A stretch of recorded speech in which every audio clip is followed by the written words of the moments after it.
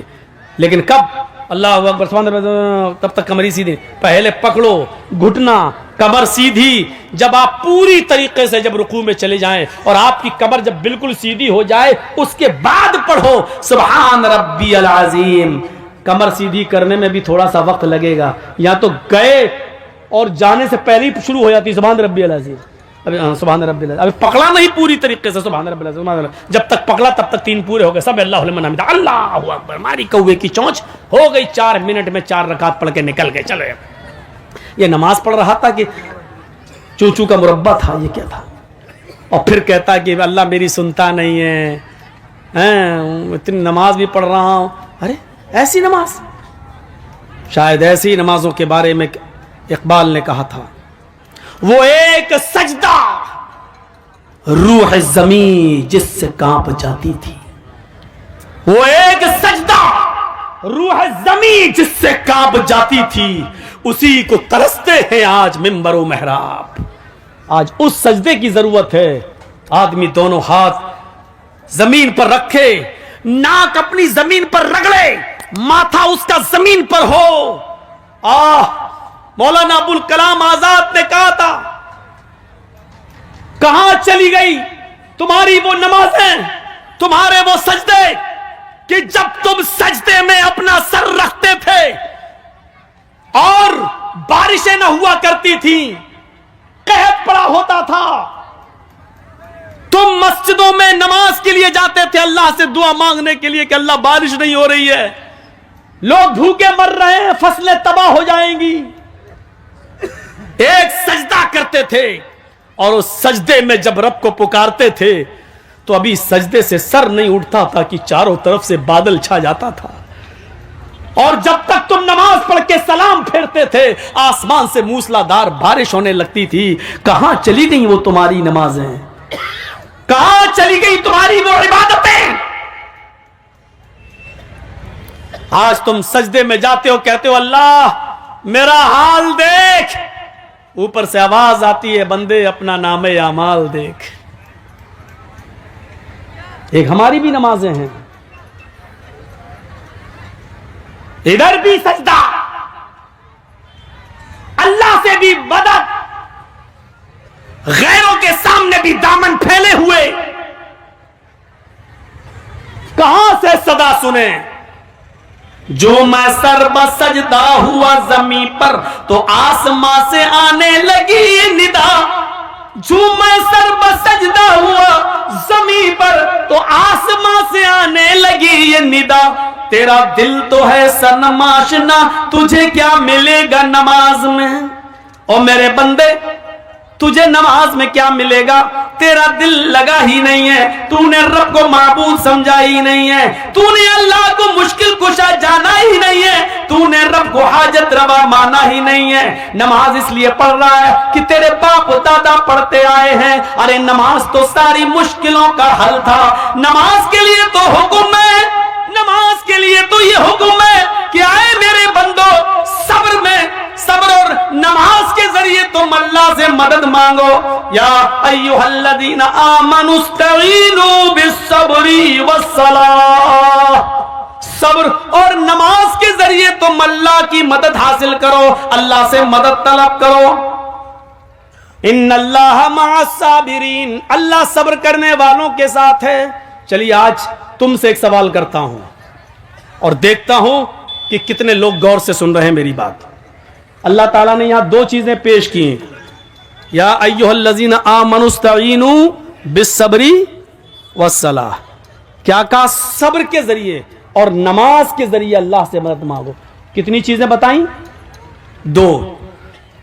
تو کہنا کیا چاہیے تھا؟ اللہ تعالیٰ ان اللہ مع الصابرین والمصلین، اللہ تعالیٰ صبر کرنے والوں کے ساتھ اور نماز پڑھنے والوں کے ساتھ ہے. دونوں باتیں جب کہیں تو دونوں کے ساتھ ہونا چاہیے نا. لیکن اللہ نے کیا کہا؟ ان اللہ مع الصابرین. مدد کہہ رہا اللہ صبر اور نماز کے ذریعے مانگو، لیکن آگے کہہ کیا رہا ہے؟ اللہ صبر کرنے والوں کے ساتھ ہے. یہ نہیں کہا اس نے کہ نماز پڑھنے والوں کے ساتھ ہے. کبھی سوچا کیوں؟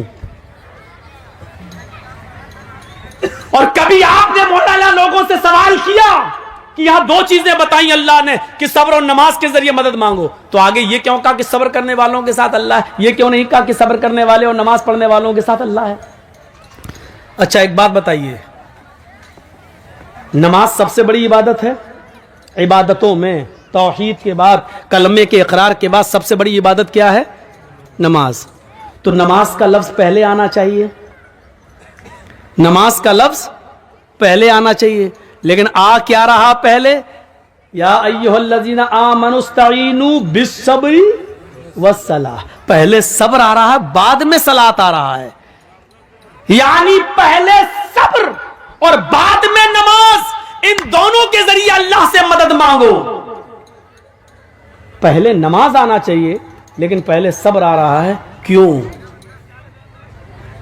میں سمجھتا ہوں کہ شاید یہ تقریر میں نے کہیں نہ کی ہو، یہ جملے میں نے ابھی تک کہیں نہیں بولے ہوں. تو سنو، نماز پڑھنا بہت آسان ہے، صبر کرنا آسان نہیں ہے. یہاں مشکل چیز کو اللہ نے پہلے پیش کیا ہے. اذان کی آواز آ رہی ہے، اللہ اکبر اللہ اکبر. امام پہنچ گیا، مؤذن حی علی الصلاۃ، آؤ نماز کی طرف. ہم وضو بنا کر نماز کے لیے جا رہے ہیں، ابھی مسجد میں پہنچے نہیں کہ کسی نے راستہ روک کر کہہ دیا آپ کا بیٹا بہت سیریس ہے، آپ کی ماں بہت سیریس ہے، تڑپڑا رہی ہے. میرے بھائیو یقین مانیے کہ ایسے موقع پر انسان کا صبر کا پیمانہ لبریز ہو جائے گا. اپنا بیٹے کا جب بیماری کا نام سنے گا، ہو سکتا ہے کہ پھر وہ مسجد کے دروازے تک بھی نہ جائے اور وہیں سے پلٹی مار دے کہ نماز تو میں بعد میں بھی پڑھ لوں گا، قضا بھی ہو جائے گی، لیکن بیٹے کو وقت سے پہلے ہاسپٹل پہنچانا ضروری ہے. کہیں ایسا نہ ہو کہ ہاسپٹل لے جاتے ہوئے دیر ہو جائے اور ڈاکٹر یہ کہہ دیں کہ تم نے 10 منٹ دیر کر دی، اگر 10 منٹ پہلے لائے ہوتے تو میں بچے کو بچا لیتا. میرے بھائیوں، ایسے موقع پر انسان پر صبر نہیں ہوتا ہے. صبر کرنا بہت مشکل کام ہے. اس لیے اللہ تعالیٰ نے کہا نماز تو تم پڑھ ہی لوگے، نماز تو پڑھنا بہت آسان کام ہے، لیکن بیٹے کی بیماری، ماں کی اور باپ کی بیماری سوچ سن کر تم پہ صبر نہیں ہو سکتا ہے. اس لیے ایسے موقع پر صبر کا دامن تمہیں نہیں چھوڑنا ہے. اس موقع پر صبر کے ذریعے اللہ سے مدد مانگو.